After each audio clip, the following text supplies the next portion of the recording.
The WOW signal was not sent by aliens. At least, that's what most scientists will tell you today. But they can't prove it. And that's the problem. On August 15, 1977, at 11:16 p.m. Eastern Time, a radio telescope in Delaware, Ohio received a transmission unlike anything detected before or since. It lasted exactly 72 seconds. Then vanished forever. The Big Ear radio telescope was a football field-sized array of metal mesh and electronics, scanning the sky for signals from space.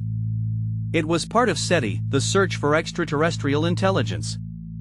Every night, the telescope collected radio waves from distant stars, printing the data as rows of numbers and letters. Volunteers would review the printouts manually, looking for anything unusual. On this particular night, nobody was watching in real time. The telescope operated automatically, recording data onto magnetic tape and printing it out. The numbers represented signal intensity, how strong each radio wave was. Most of the time, the printout showed ones and twos, representing cosmic background noise. Occasionally, threes or fours. Nothing interesting. 3 days later, a volunteer astronomer named Jerry Emmons sat down to review the printout. He was flipping through pages of unremarkable data when he saw something that made him freeze. A sequence of characters that climbed higher and higher, 6 E Q U J 5. In the telescope's coding system, letters represented double-digit numbers. You meant a signal intensity of 15 times stronger than background noise. Emmons grabbed a red pen and circled the sequence. In the margin, he wrote one word, WOW. That word would become the signal's permanent name. But what made this sequence so extraordinary wasn't just its strength. It was everything else about it that defied natural explanation. First, the signal came from a very specific frequency, 1420 MHz. This is the frequency at which hydrogen atoms, the most abundant element in the universe, naturally emit radio waves. Scientists call it the hydrogen line. In 1959, physicists Giuseppe Cacconi and Philip Morrison published a landmark paper arguing that any civilization trying to communicate across space would broadcast at this frequency. It's the cosmic equivalent of a universal language. The frequency was so specific, so narrow, that natural sources couldn't produce it. Stars, planets, comets, they all emit radio waves across a broad range of frequencies, like white noise. This signal occupied a bandwidth narrower than human-made radio stations. It was focused, precise, artificial. Second, the signal rose and fell in a very specific pattern. The Big Ear telescope didn't move, it relied on Earth's rotation to sweep different parts of the sky across its field of view. Any stationary source in space would produce a signal that gradually increased as it entered the telescope's view, peaked, then decreased as it passed out of view. The WOW signal did exactly this. The curve was perfect. This meant the source was far away in space, not from Earth or near Earth orbit. A satellite or aircraft would have moved too fast, creating a different pattern. This source was fixed against the background stars. Something in deep space was transmitting. The signal came from the direction of Sagittarius, near the constellation's western edge. The exact coordinates placed it in an empty region of space, far from any known star. The nearest stellar system in that direction was over 120 light-years away. If something there transmitted the signal, it would have left in 1857, before the invention of radio. Everything you think you know about why we haven't found it again is probably wrong. Within days of Emmons' discovery, astronomers pointed the Big Ear telescope back at the same coordinates. They found nothing. They tried again. And again. Over the following weeks, they conducted dozens of follow-up observations.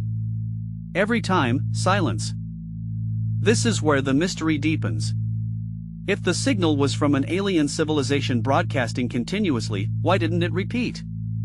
If it was meant as a beacon, why transmit for only 72 seconds?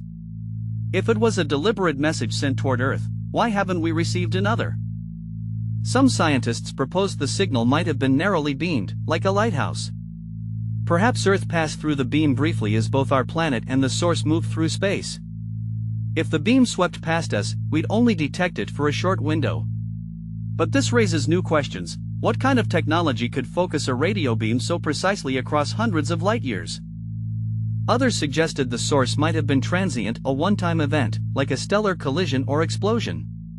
But known cosmic events don't produce narrowband signals at the hydrogen line. They emit across the entire spectrum. And the signal's intensity curve matched a fixed source, not an explosion. By the 1980s, most scientists had filed the WOW signal away as an unsolved curiosity. Interesting, yes. But without repeatability, impossible to study further. The Big Ear telescope continued operating until 1997, when it was dismantled to make room for a golf course. Yes, a golf course. One of the most important instruments in the search for alien life was torn down to build a driving range. But the story didn't end there. In the 2000s, advances in astronomical surveying revealed something unexpected. The WOW signal's coordinates contained no stars we knew about in 1977. But they did contain something else, a sun-like star catalogued as 2-192819882640123. Its spectral class is similar to our own sun. It sits almost exactly on the signal's path.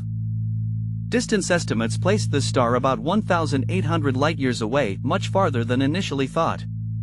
If a civilization there transmitted the signal, they would have sent it around the year 177 AD, during the Roman Empire on Earth. We received their message 1,800 years into our future.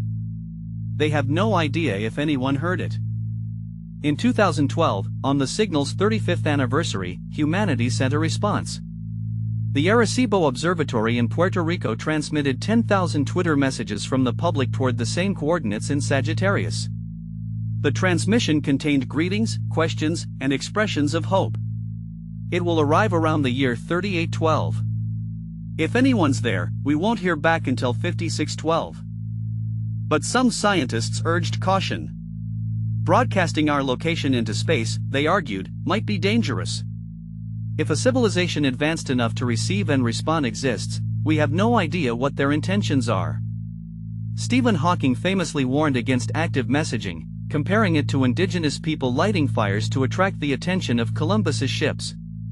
History shows that contact between civilizations at different technological levels rarely ends well for the less advanced.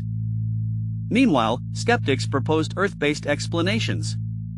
Could the signal have been a reflection of human radio transmissions bouncing off space debris? Unlikely, the frequency was protected by international law. No one was supposed to broadcast at 1420 MHz. Could it have been a secret military satellite? Possible, but the signal's characteristics didn't match known satellite technology. In 2017, a new theory emerged. Antonio Paris, an astronomer in Florida, proposed that the signal came from a comet. Specifically, Comet 266P/Christensen, which passed through the region in 1977. Comets release clouds of hydrogen gas, and hydrogen emits radio waves at, you guessed it, 1420 MHz. Paris tested this by observing other comets and detecting similar signals. The media jumped on this explanation. Headlines declared the WOW signal mystery solved. But other astronomers weren't convinced. The signal's strength was far too high for a comet. Paris's detected signals were thousands of times weaker. And comets emit radio waves continuously, not in precise 72-second bursts. The curve didn't match. Jerry Emmon himself rejected the comet theory. In interviews before his death in 2022, he stated that while he couldn't prove the signal was extraterrestrial, natural explanations didn't fit the data. He believed the source was artificial. Whether alien or human-made, something intelligent had transmitted it. Here's what makes the WOW signal uniquely frustrating: it's the best candidate for extraterrestrial contact we've ever found, and simultaneously the least useful. We detected it too late to respond in real time. We can't verify it because it never repeated. We can't study the source because we don't know exactly where it is. It's a cosmic voicemail from an unknown caller who hasn't called back. Modern SETI projects have learned from this frustration. Today's radio telescopes monitor multiple frequencies simultaneously and save all data digitally. Projects like Breakthrough Listen use algorithms to flag interesting signals in real time, allowing immediate follow-up. If another WOW signal appears, we won't miss it. Some argue we're looking in the wrong place. Advanced civilizations might not use radio at all. They might communicate with neutrinos, gravitational waves, or technologies we haven't discovered yet. Radio is what we humans use, so it's what we search for. But that's like losing your keys in a dark park and only searching under the streetlight because that's where the light is. Others maintain the signal was human interference. We simply couldn't identify a passing satellite, a rogue transmission, an equipment malfunction. But this explanation requires us to dismiss multiple trained astronomers who reviewed the data and found no evidence of error. It asks us to believe a coincidence stacked on coincidences, wrong frequency, wrong pattern, wrong timing, all by accident. The truth is, we may never know. The WOW signal exists in a scientific limbo, too strange to dismiss, too incomplete to confirm. It remains the strongest argument both for and against the search for extraterrestrial intelligence. Yes, we detected something extraordinary. No, we couldn't prove what it was.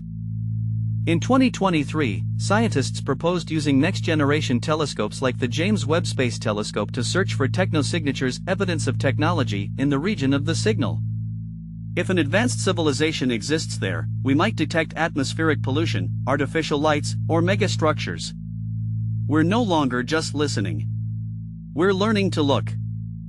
Until then, the WOW signal remains what it has always been, a 72-second whisper from the cosmos that said just enough to change everything, and just little enough to prove nothing.